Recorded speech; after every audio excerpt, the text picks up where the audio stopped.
आज मैं अब आईना दिखाने आई हूं मीठी छुरी को। मीठी छुरी का मतलब आप लोग समझते हैं, वो छुरी जो दिखावा तो दोस्ती के लिए करे और असल काम दुश्मनों वाला करे। मैं बात करने आई हूं उस मुल्क की जो हिंदुस्तान के सबसे करीबी दोस्तों की पीठ में छुरा घोंप रहा है। ये वो मुल्क है जो जिस थाली में खा रहा है उसी में छेद कर रहा है। पाकिस्तान। आदत है इसकी। इसे आईना भी दिखाऊंगी तो ये आईना साफ करेगा, अपना काला मुंह नहीं। पाकिस्तान के जो तरफदार बनते हैं, आप जानते हैं कि मेरा एक ही पक्ष है, हिंदुस्तान। मैं कड़वे सवाल पूछने से कभी पीछे नहीं हटूंगी। लेकिन मामला क्या है पहले यह समझा देती हूं। ये जान लीजिए कि तस्वीरें कभी झूठ नहीं बोलती हैं। इन तस्वीरों में दो शिप दिख रही है। दोनों शिप रशिया के हैं, यानी रूस के।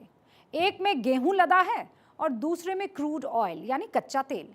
और ये दोनों ही शिप रूस के पोर्ट से चलकर कराची पहुंचे थे। अब आपके मन में यह आ रहा होगा कि इन दो तस्वीरों को दिखाने का मकसद क्या है भाई।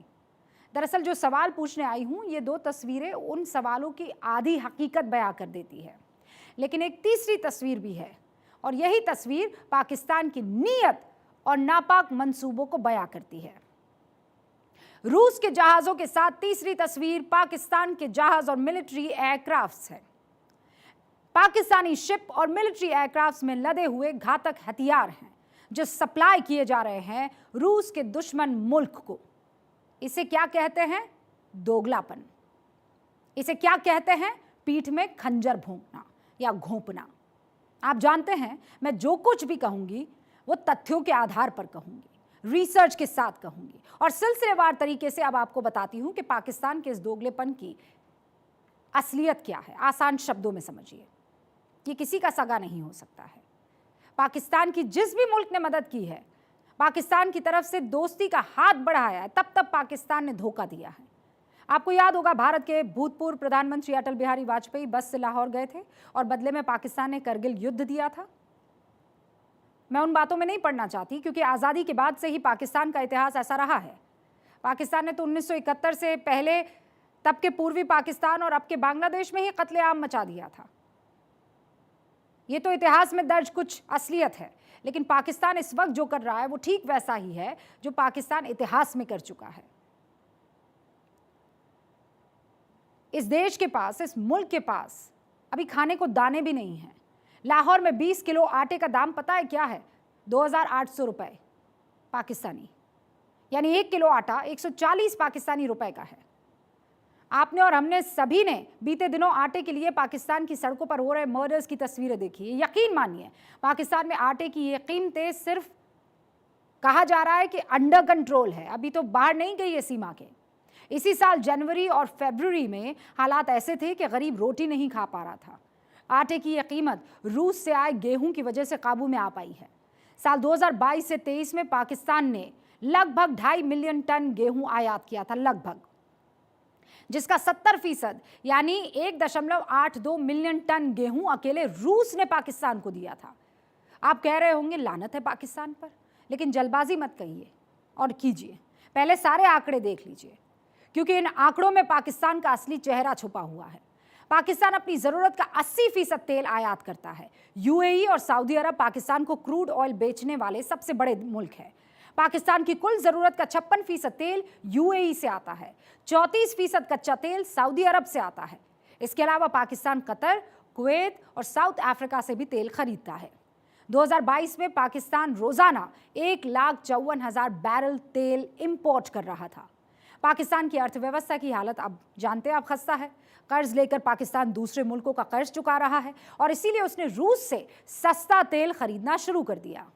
यूक्रेन युद्ध के बाद लगे प्रतिबंधों से रूस परेशान है और वो चीन और भारत को तेल बेचकर अर्थव्यवस्था किसी तरीके से चला रहा है। रूस को भी पाकिस्तान में नया खरीदार दिख गया।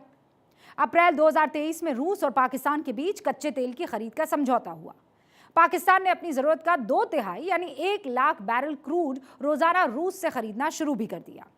12 जुलाई तक पाकिस्तान को रोजाना 1 लाख बैरल क्रूड रशिया से सप्लाई हो रहा था और अब दोबारा पाकिस्तान रूस से कच्चा तेल खरीदने के लिए बातचीत कर भी रहा है। अब आप ये सोच रहे होंगे कि ये तो दो मुल्कों के बीच व्यापार के आंकड़े हैं, इसमें पीठ में छुरा घोंपने जैसी क्या बात हो गई। तो अब आपको वो आंकड़ा भी आसान शब्दों में बता देती हूं। पाकिस्तान जिस रूस से सस्ता सामान खरीदकर रोटी खा रहा है, उसी रूस के दुश्मन को हथियार बेच रहा है। इकोनॉमिक टाइम्स की रिपोर्ट के मुताबिक इसी साल अप्रैल में पाकिस्तान ने इंग्लैंड से एक डील साइन की। इस डील के मुताबिक पाकिस्तान में बने 2 लाख रॉकेट यूक्रेन को सप्लाई किए जाएंगे। कराची से इन रॉकेट्स को लादकर पोलैंड और जर्मनी के पोर्ट्स तक भेजा गया और फिर वहां से ये रॉकेट सड़क के रास्ते कीव भेजे गए। अब आप सोचिए, अप्रैल में ही पाकिस्तान ने रूस से कच्चा तेल खरीदने की डील साइन की और उसी दौरान रूस के दुश्मन को हथियार भी भेजे। 12 अप्रैल को पाकिस्तान और ब्रिटेन के बीच हथियार सप्लाई की डील हो गई और 28 अप्रैल से पहले ही हथियार यूक्रेन में फ्रंट लाइन तक पहुंच गए थे। द संडे गार्जियन की रिपोर्ट के मुताबिक पाकिस्तान ने हैवी मशीन गन की बुलेट्स और 122 मिलीमीटर के रॉकेट यूक्रेन को सप्लाई किए।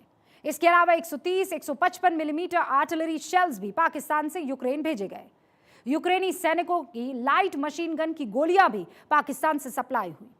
इस रिपोर्ट के मुताबिक हथियारों के कम से कम 170 कंटेनर कराची से अकेले जर्मनी के पोर्ट तक भेजे गए। कराची से पोलैंड के पोर्ट तक भेजे गए हथियार इससे अलग है।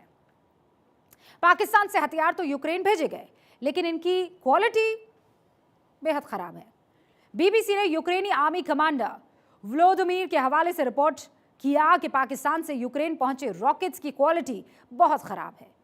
फ्रांस 24 की रिपोर्ट के मुताबिक यूक्रेन के हथियारों को एम्यूनिशन की सप्लाई साउथ कोरिया और पाकिस्तान से हो रही है।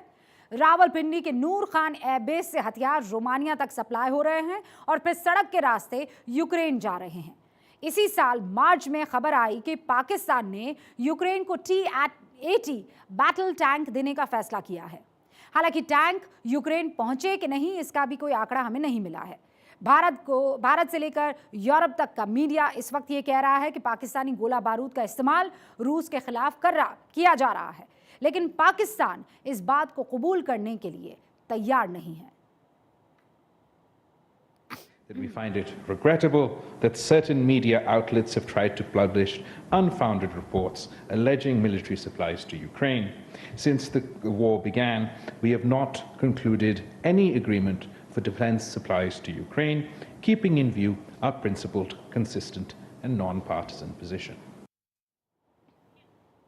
और इसीलिए हम कह रहे हैं कि ये पाकिस्तान है, इस पर कभी भरोसा नहीं किया जा सकता। हम तो इसे बरसों से झेल रहे हैं। हमें मालूम है ये करता कुछ और है, कहता कुछ और है। इसकी नीयत हमेशा कंसिस्टेंट रही है और वो है बदनीयत। अब मैं आपको मेरा हिंदुस्तान की एक बड़ी